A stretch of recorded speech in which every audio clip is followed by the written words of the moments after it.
Juízes 17. Havia um homem chamado Mica que vivia na região montanhosa de Efraim. Certo dia disse à sua mãe: Eu a ouvi amaldiçoar a pessoa que roubou suas 1.100 peças de prata. Na verdade, fui eu quem roubou essa prata. Ela está comigo. O Senhor o abençoe, meu filho, respondeu a mãe. Ele devolveu a prata e ela disse: Dedico solenemente estas peças de prata ao Senhor. Em favor de meu filho, mandarei fazer uma imagem esculpida e um ídolo de metal. Assim, quando ele devolveu a prata à mãe, ela separou 200 peças e as entregou a um ourives. Delas, ele fez uma imagem esculpida e um ídolo de metal que foram colocados na casa de Mica. Esse homem, Mica, construiu um santuário para o ídolo e também fez um colete sacerdotal e alguns ídolos do lar. Então nomeou um dos seus filhos como seu sacerdote pessoal. Naqueles dias, Israel não tinha rei. Cada um fazia o que parecia certo a seus próprios olhos. Certo dia, um jovem levita que vivia em Belém, de Judá, chegou àquela região. Havia saído de Belém à procura de outro lugar para morar. Em sua viagem, chegou à região montanhosa de Efraim e aconteceu de parar na casa de Mica. De onde você vem? Perguntou Mica. Ele respondeu: Sou levita, de Belém de Judá, e estou à procura de um lugar para morar. Fique aqui comigo e seja pai e sacerdote para mim. Disse Mica: Eu lhe darei 10 peças de prata por ano, além da roupa e comida. O jovem levita concordou e se tornou como um dos filhos de Mica. Então Mica nomeou o levita seu sacerdote pessoal, e o jovem ficou morando em sua casa. Mica disse: Agora sei que o Senhor será bondoso comigo, pois tenho um levita como o meu sacerdote. Naqueles dias Israel não tinha rei, a tribo de Dan procurava um lugar onde se estabelecer, pois ainda não tinha tomado posse do território que havia recebido como herança, quando a terra foi dividida entre as tribos de Israel.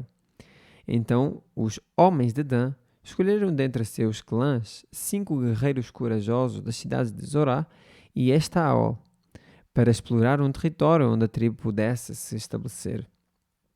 Quando esses guerreiros chegaram à região montanhosa de Efraim, pararam na casa de Mica e passaram a noite ali. Enquanto estavam na casa de Mica, reconheceram o sotaque do jovem levita, de modo que se aproximaram dele e perguntaram: Quem o trouxe para cá e o que você está fazendo neste lugar? Por que está aqui?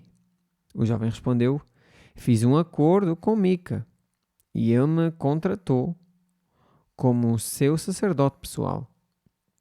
Então eles disseram: Pergunta a Deus se nossa viagem será bem-sucedida. Vão em paz, respondeu o sacerdote.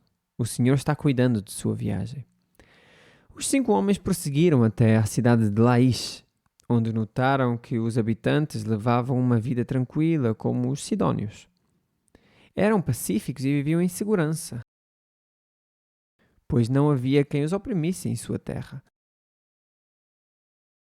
Estavam longe de Sidom e não tinham nenhum aliado por perto. Quando os homens voltaram a Zorá e a Estaol, seus parentes lhes perguntaram: O que vocês descobriram? Eles responderam: Vamos atacá-los. Vimos a terra e ela é muito boa. O que vocês estão esperando? Não hesitem em avançar e tomar posse dela. Quando chegarem lá, verão que o povo leva uma vida tranquila. Deus nos deu uma terra espaçosa e fértil, onde não falta nada. Então 600 homens da tribo de Dan, armados para a guerra, partiram de Zorá e Estaol. Acamparam num lugar a oeste de Kiriat Jearim, em Judá, conhecido hoje como Maané Dan. Dali prosseguiram para a região montanhosa de Efraim e chegaram à casa de Mica.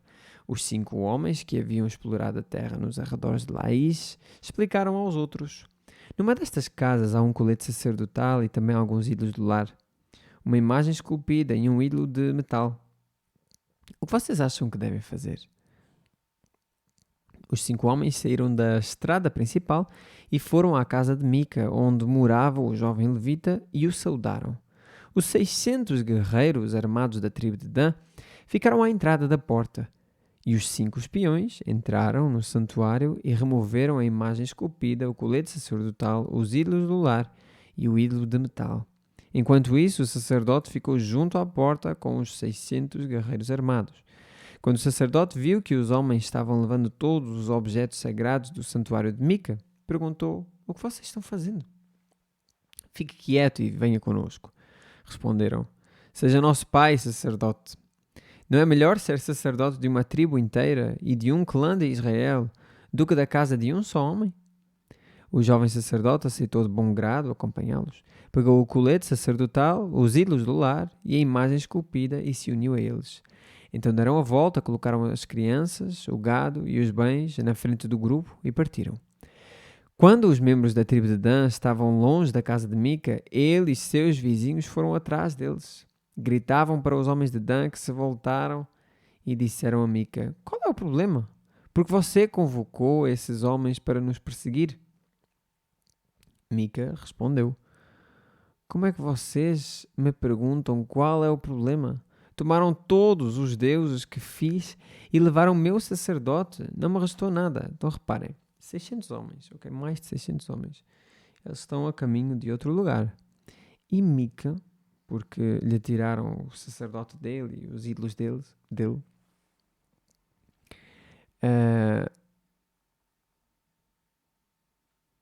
foi falar com alguns vizinhos.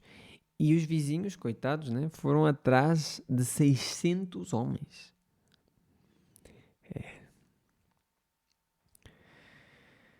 E os 600 homens, né, neste caso, eu vou dizer assim, perguntaram qual é o problema? Mica, como é que vocês me perguntam qual é o problema? Tomaram todos os deuses que fiz e levaram o meu sacerdote, não me restou nada. Os homens de Dan disseram: "Cuidado com o que você diz. Temos em nosso meio alguns homens agressivos que poderiam ficar com raiva e matar você e sua família."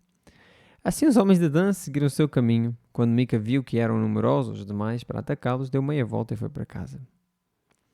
Então os homens de Dan, levando os ídolos de Mica e seus sacerdotes, chegaram à cidade de Lais, cujo povo era pacífico e vivia em segurança. Mataram à espada os habitantes e queimaram a cidade. Não havia ninguém que livrasse os habitantes da cidade, pois estavam longe de Sidom e não tinham nenhum aliado por perto. Isso aconteceu no vale de Bet-Reob. Então o povo da tribo de Dan reconstruiu a cidade e passou a habitar nela. Mudaram seu nome para Dan, em homenagem ao antepassado deles, o filho de Jacó. Antes disso, a cidade se chamava Lais. Levantaram ali a imagem esculpida e nomearam Jonatas, filho de Gerson, filho de Moisés, como seu sacerdote. Os descendentes de Jonatas serviram como sacerdotes da tribo de Dan até a época do exílio. Assim, a tribo de Dan adorou a imagem esculpida de Mica durante todo o tempo em que a casa de Deus permaneceu em Siló. Nós vamos ver, obviamente, amados, nos próximos capítulos. Eu ainda queria falar uma coisa no início deste capítulo aqui, capítulo 17 neste caso, mas eu não vou falar agora, ok? Eu vou falar amanhã, se Deus permitir. Glória a Deus.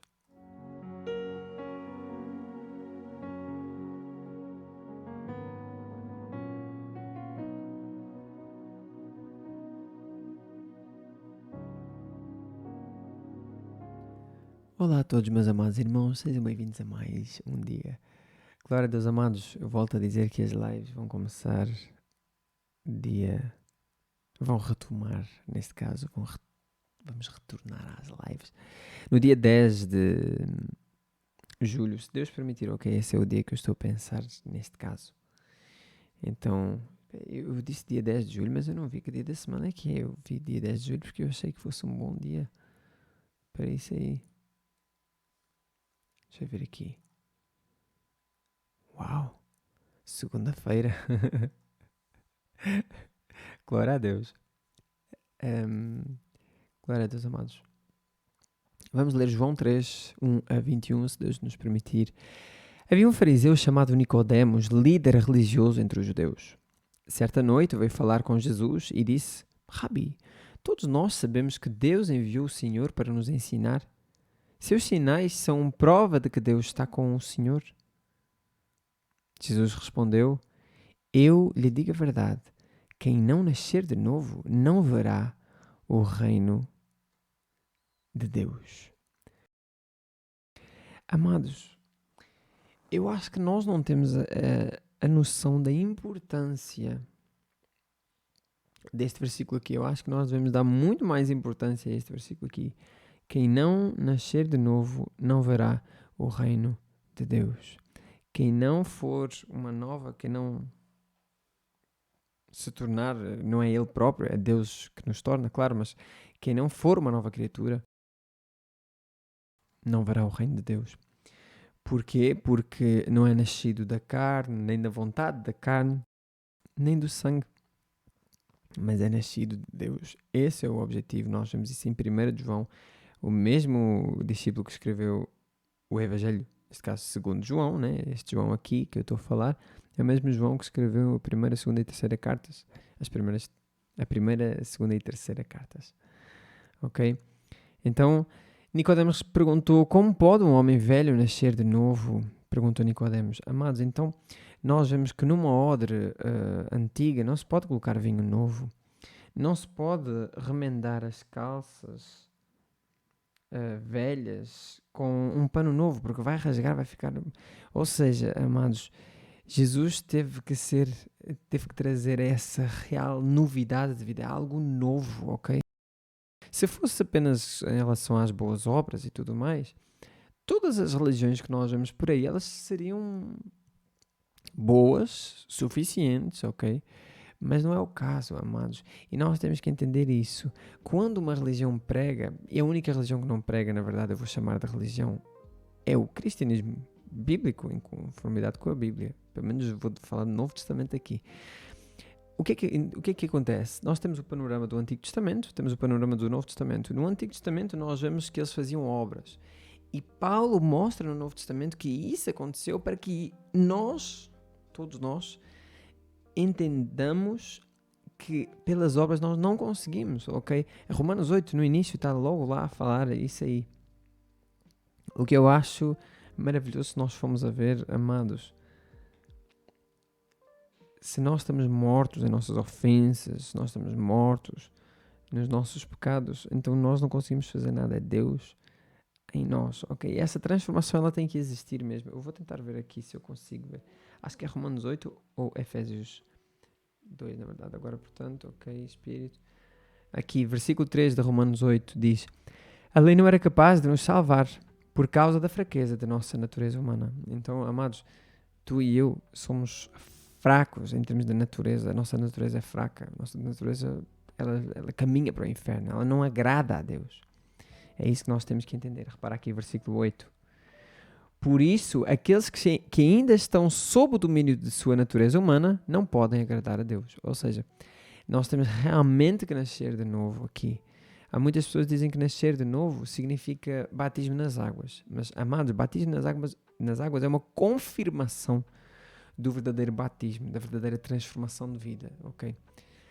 Todas estas pessoas que nós vemos aqui, se nós formos detalhar aqui, todas elas já conheciam, já ouviam falar de Cristo, elas já conheciam, ok? Então elas foram batizadas. Inclusive o eunuco, que ouviu Filipe a falar durante muito tempo. Então, quando a pessoa tem realmente consciência e há uma transformação de dentro para fora, isso é só o Espírito Santo que quem dá, ok? Que faz. Então, amados, quando existe essa verdadeira transformação, então nós nos tornamos novas criaturas. E a confirmação disso, obviamente, vai ser o batismo nas águas. O batismo nas águas é um batismo que... Duas coisas aqui, amados. Em primeiro lugar, obviamente, é um testemunho público e tal, como nós sesempre ouvimos. A segunda coisa de um batismo das águas é que é no despojar da velha carne, no despojar, ou seja, deitar fora os pensamentos, a velha vida, ok? É que a Bíblia diz que nós estamos mortos em ofensas e pecados. Agora ganhamos uma nova vida, mas quando ganhamos a nova vida, nós morremos para isso, para essas ofensas, para esses pecados. Então, em vez de nós estarmos mortos em ofensas e pecados, nós agora morremos para aquilo. E agora vivemos por meio de Cristo Jesus. Glória a Deus, amados. Então, reparem, Nicodemos disse assim: como pode um homem velho nascer de novo? Perguntou Nicodemos. Acaso ele pode voltar ao ventre da mãe e nascer uma segunda vez? É pergunta justa aqui, embora estranha, mas ele também não estava a entender, então ele teve que perguntar mesmo. Jesus respondeu: eu lhe digo a verdade, ninguém pode entrar no reino de Deus sem nascer da água e do Espírito. Vou ver aqui o que diz o termo grego para Espírito também pode ser traduzido como vento, sim. Ok. Pensei que ia falar alguma coisa disto aqui. Amados, eu lhes digo a verdade, ninguém pode entrar no reino de Deus sem nascer da água e do Espírito. Os seres humanos podem gerar apenas a vida humana, mas o Espírito dá à luz vida espiritual. É isto aqui que eu quero focar, amados. Os seres humanos podem gerar apenas vida humana, mas o Espírito dá à luz a vida, dá à luz vida espiritual. Então, amados, aquelas pessoas que dizem que vão para Cristo porque elas realmente são boas, ou que elas é que tomaram aquela atitude, aqui, mais uma vez, está a dizer que não é bem assim. Eu vou ver aqui um versículo rapidamente, eu sei que nós estamos na leitura, mas eu quero ver mesmo esse versículo. 1 João 5, 8 diz 7 e 8 diz assim: temos, portanto, 3 testemunhas, o Espírito, a água e o sangue, e as 3 concordam entre si. Ok? Então, o batismo nas águas vai ser um testemunho, ok? De que o Espírito está em nós. E o sangue de Cristo vai ser o testemunho da nossa nova aliança. Ok? É muito importante nós termos essa noção destas 3 coisas aqui. Porque o Espírito é que nos converte, a água é realmente mais um testemunho. Eu te falo aqui do batismo. E o sangue, meus amados, água, purificação. E o sangue, meus amados irmãos, água que representa a purificação e o sangue que representa essa nova aliança. Então os 3 nós temos essas 3 testemunhas e elas concordam entre si, ou seja, elas estão ali para que nós olhemos para Cristo, para que nós caminhemos para Cristo. Glória a Deus. Ok, então os seres humanos podem gerar apenas vida humana, mas o Espírito dá à luz vida espiritual. Então, quem nos leva a converter e tudo mais é o Espírito Santo, não somos nós. Portanto, não se surpreenda quando eu digo é necessário nascer de novo. E agora, Jesus fez aqui uma comparação, utilizando a palavra, julgando entre aspas, com a palavra Espírito, que também significa vento. E aqui ele diz assim, portanto, não se surpreenda quando eu digo, ok, o vento sopra onde quer. Assim como você ouve o vento, mas não é capaz de dizer de onde ele vem, nem para onde vai, também é incapaz de explicar como as pessoas nascem do Espírito. Ponto final. Amados, ponto final. É algo que nós não conseguimos explicar, é algo completamente sobrenatural, algo que nós não conseguimos entender, ok? Como pode ser isso? Perguntou Nicodemos. Jesus respondeu: você é o mestre respeitado em Israel e não entende essas coisas? Eu lhe digo a verdade. Falamos daquilo que sabemos e vimos e, no entanto, vocês não creem em nosso testemunho. Se vocês não creem em mim, quando falo de coisas terrenas, como crerão se eu falar de coisas celestiais? Ninguém jamais subiu ao céu, exceto aquele que de lá desceu, o Filho do Homem. E como Moisés no deserto levantou a serpente de bronze numa estaca, também é necessário que o Filho do Homem seja levantado, para que todo o que nele crer tenha a vida eterna. Porque Deus, ele está a dizer o porquê disto aqui. Porquê? Porquê que isto acontece? Porquê que as pessoas, porquê que quando o Filho do Homem, ou seja, o Filho de Deus, neste caso aqui, se for o nome que João trata aqui para Cristo, ok? Quando Cristo for elevado, é o que João estava a dizer aqui, levantado neste caso, quando ele for crucificado, então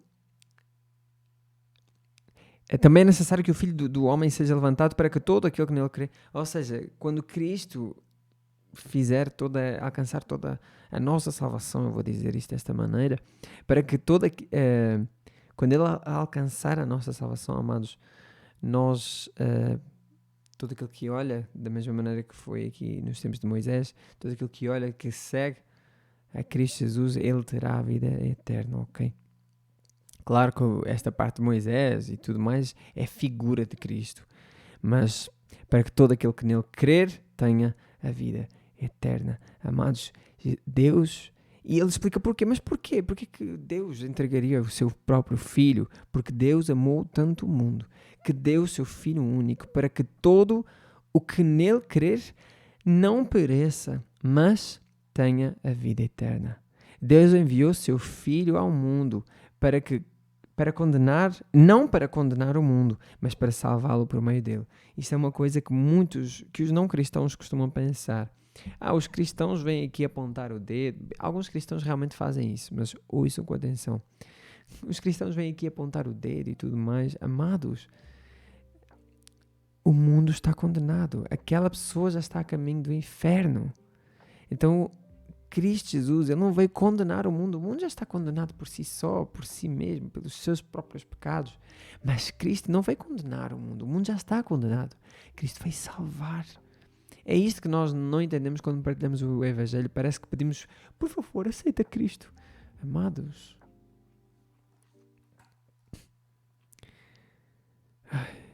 não há condenação alguma para quem crê nele.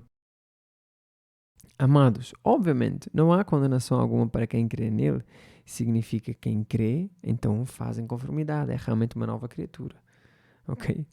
Mas quem não crê nele já está condenado por não crer no Filho único de Deus. E a condenação se baseia nisto. A luz de Deus veio ao mundo, mas as pessoas amaram mais a escuridão que a luz, porque seus atos eram maus. Quem pratica o mal odeia a luz e não se aproxima dela, pois teme que seus pecados sejam expostos. Mas quem pratica a verdade se aproxima da luz, para que outros vejam que ele faz a vontade de Deus. Isto é facto.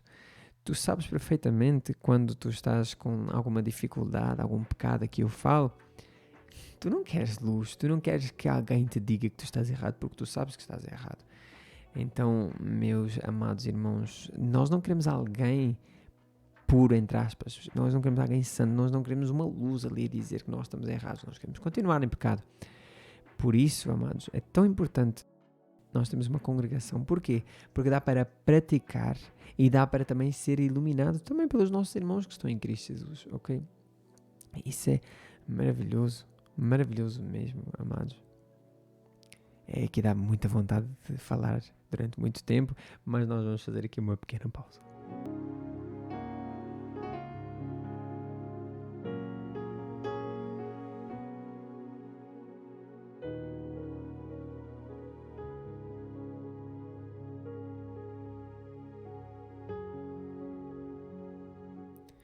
Pronto, agora sim. Ok, vamos continuar. Salmos 104, 1 a 23. Todo o meu ser louve o Senhor. Ó Senhor, meu Deus, como és grandioso! Estás vestido de glória e majestade, envolto num manto de luz. Estendes a cortina estrelada dos céus, pões as vigas de tua casa nas nuvens de chuva. Fazes das nuvens o teu carro de combate, cavalgas nas asas do vento. Os ventos são teus mensageiros e as chamas de fogo teus servos. Firmaste o mundo sobre seus alicerces para que jamais seja abalado. Vestiste a terra com torrentes de água, com água que cobriu até os montes. Por tua ordem as águas fugiram ao som do teu trovão, saíram correndo. Montes se ergueram e vales afundaram, ao nível que tu decretaste. Estabeleceste um limite para as águas, para que nunca mais cobrissem a terra. Fazes as fontes derramarem água nos vales, e os riachos correm entre os montes.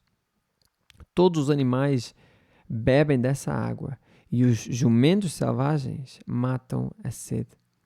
As aves fazem ninhos junto aos riachos e cantam entre os ramos das árvores. De toda a habitação celeste envias chuva sobre os montes e enches a terra com o fruto do teu trabalho. Fazes o pasto crescer para os animais e as plantas para as pessoas cultivarem. Permites que da terra colham o seu alimento, vinho para alegrar o coração, azeite para fazer brilhar a pele, pão para dar forças. As árvores do Senhor são bem cuidadas, os cedros do Líbano que ele plantou. Nelas as aves fazem seus ninhos, nos ciprestes as cegonhas têm seu lar, no alto dos montes vivem as cabras selvagens, nas rochas se escondem os coelhos silvestres. Fizeste a lua para marcar as estações e o sol sabe a hora de se pôr. Envias a escuridão e se faz noite, quando vagueiam os animais do bosque. Os leões jovens rugem por sua presa. Saem à procura de alimento que Deus lhes provê. Ao amanhecer, eles se recolhem, voltam à toca para descansar. Então as pessoas saem para o serviço onde trabalham até o entardecer. Oh, amados, que salmo maravilhoso. Salmo lindo aqui, Salmos 104. Maravilhoso, amados. Deus está no controle de todas as coisas. Não te aquietes. Glória a Deus. Provérbios 14, 20 e 21. Os pobres são desprezados pelos vizinhos, enquanto os ricos têm muitos amigos. Amados, isto é ironia aqui. Enquanto os ricos têm muitos amigos, os pobres são desprezados pelos vizinhos. Isto é facto, ok? Isso acontece muitas vezes. Enquanto os ricos têm muitos amigos, amados, isto é ironia. Os ricos têm realmente muitos amigos, mas será que são realmente amigos? Eu quero que se lembrem da parábola do filho pródigo. Ele foi, esbanjou o seu dinheiro, com certeza. Ele teve tudo aquilo os vários amigos, as várias mulheres que ele quis ter ali, ok? Mas por causa do dinheiro. Assim que terminou o dinheiro, reparem que ele nem teve ninguém para estar ao lado dele, que ele até quis comer as bacas dos porcos. Okay? Aquela comida dos porcos. Então, é pecado desprezar o próximo. Feliz o que ajuda os pobres. Então reparem, os pobres são desprezados pelos vizinhos, mas logo a seguir diz o quê? É pecado desprezar o próximo. Amados, uma coisa muito importante aqui que nós devemos entender, meus amados irmãos, não vamos fazer acepção de pessoas, ok? Vamos tratar com imparcialidade, ser justos. Este aqui é o objetivo, mas não façamos. Não tratemos as pessoas com parcialidade, entendem o que eu estou a dizer? Aquele tem mais dinheiro, então vou fazer isto. Aquele tem menos dinheiro, então. Amados, não façamos acepção de pessoas. Meus amados irmãos, permaneçamos todos na Bíblia Sagrada para que ela permaneça em nós. Glória a Deus em todo o tempo, até amanhã, se Deus permitir. Oremos uns pelos outros. Glória a Deus, amados. Até amanhã, se Deus permitir. Amém.